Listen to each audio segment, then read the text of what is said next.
Hari ini kita akan belajar materi gaya dan teks non-fiksi pada tema 7 indahnya keragaman negeriku. Bagian subtema 1 pembelajaran 1. Sebelumnya, tahukah kamu apa itu keanekaragaman negeriku?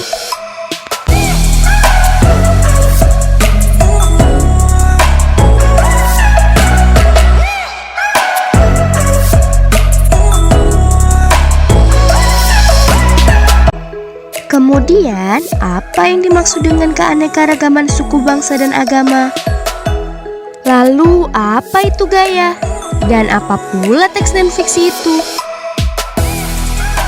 Agar bisa menjawab semua pertanyaan itu, tonton video ini sampai habis ya.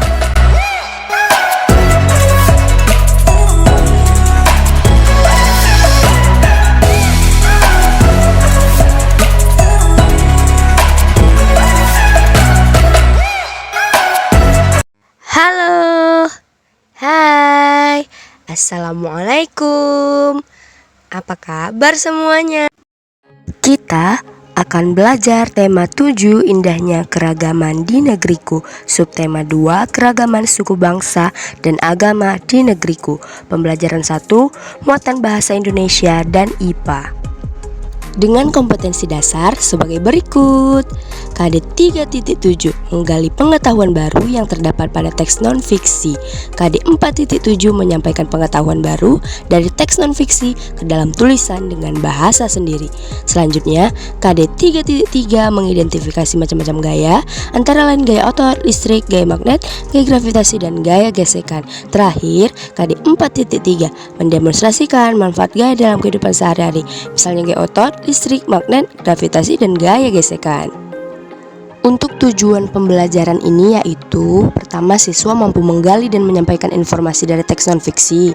Kedua, siswa mampu mengidentifikasi macam-macam gaya dan mampu mendemonstrasikan manfaat gaya otot dalam kehidupan sehari-hari. Tanpa berlama-lama lagi, yuk kita langsung saja ke pembahasan materi. Let's go! Seperti pertanyaan di awal video, tahukah kamu arti dari keragaman? Keragaman artinya hal atau keadaan yang beraneka ragam atau banyak perbedaan namun memiliki keunikan masing-masing. Nah, keragaman agama dan suku bangsa adalah keadaan di mana beragamnya atau ada banyaknya agama dan suku bangsa dalam masyarakat Indonesia. Agama di Indonesia ada sebanyak 6 yang diakui, yaitu agama Hindu, Buddha, Islam, Kristen, Katolik, dan Konghucu. Nah, mulai sekarang jangan lagi bilang bahwa suku Batak, Jawa, atau Melayu itu merupakan agama ya. Suku dan agama itu berbeda. Mengenai suku, ayo kita baca teks non-fiksi berikut ini. Let's go! Ayo kita baca teks non-fiksi berikut dengan kuat, semangat, dan serentak. Kita baca bersama-sama ya. Suku bangsa di Indonesia. Sejak dahulu kala bangsa Indonesia hidup dengan keragaman. Kalimat Bhinneka Tunggal Ika pada lambang negara Garuda Pancasila bukan cuma slogan. Penduduk Indonesia terdiri atas beragam suku bangsa, agama, bahasa, adat, dan budaya, tetapi semua dapat hidup rukun berdampingan. Berdasarkan hasil sensus Badan Pusat Statistik atau BPS tahun 2010, bangsa Indonesia terdiri atas 1.331 suku. Berdasarkan sensus itu pula, suku bangsa terbesar adalah suku Jawa yang meliputi 40,2% dari penduduk Indonesia. Suku Jawa ini merupakan gabungan dari suku-suku bangsa di Pulau Jawa, yaitu Jawa, Osing, Tengger, Samin, Bawean, Naga, dan suku-suku lainnya. Suku yang paling sedikit jumlahnya adalah suku Nias dengan jumlah 1.041.925 jiwa atau hanya 0,44% dari jumlah penduduk Indonesia. Namun suku-suku Papua yang terdiri atas 466 suku jumlahnya hanya 2.693.630 jiwa atau 1,14% dari jumlah penduduk Indonesia.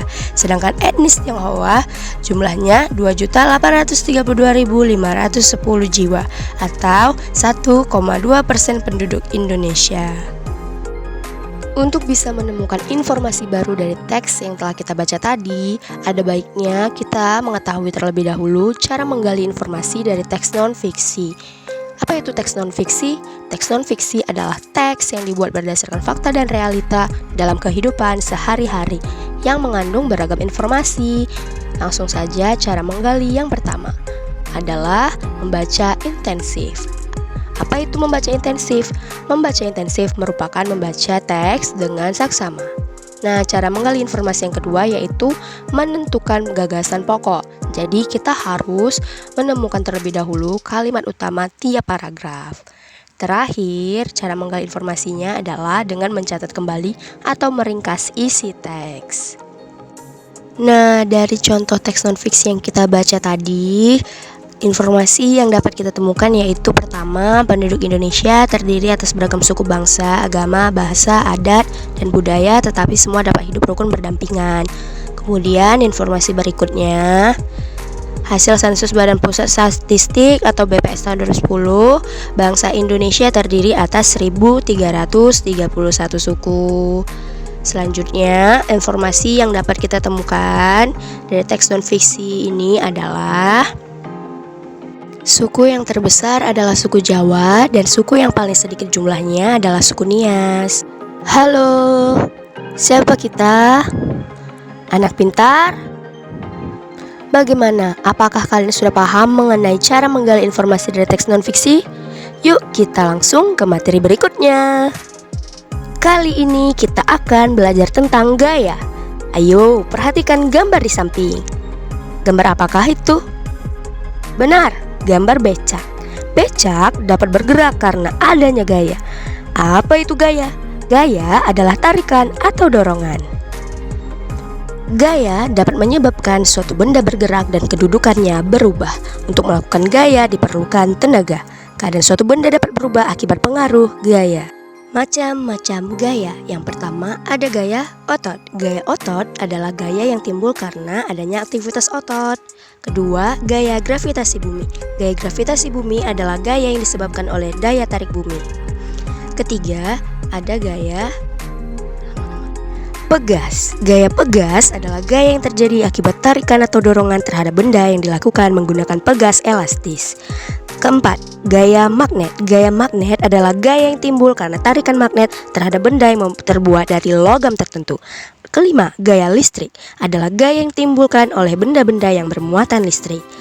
Keenam, gaya gesek. Gaya gesek adalah gaya yang timbul jika dua permukaan benda saling bertemu.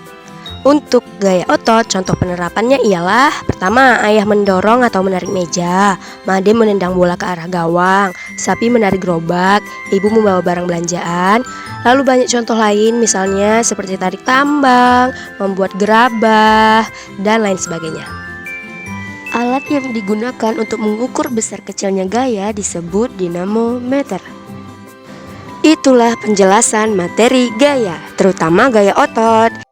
Sekianlah video pembelajaran untuk kelas 4, tema 7 indahnya keragaman negeriku, subtema 1 pembelajaran 1. Semoga bisa membantu kamu dalam memahami materi ya. Sampai jumpa. Assalamualaikum.